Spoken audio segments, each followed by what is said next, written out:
месеца харесвам едно момиче от фитнеса ми и вчера най-сетне се престраших да й пиша в Инстаграм. Здравей! Тя ми върна. Здрасти! Как си?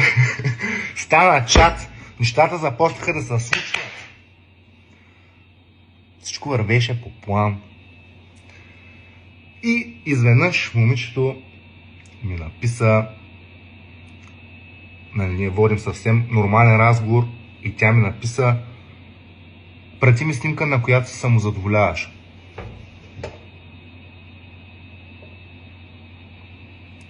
И аз естествено бях изключително изненадан. Как така ще ви пратя такова нещо? Аз не я познавам.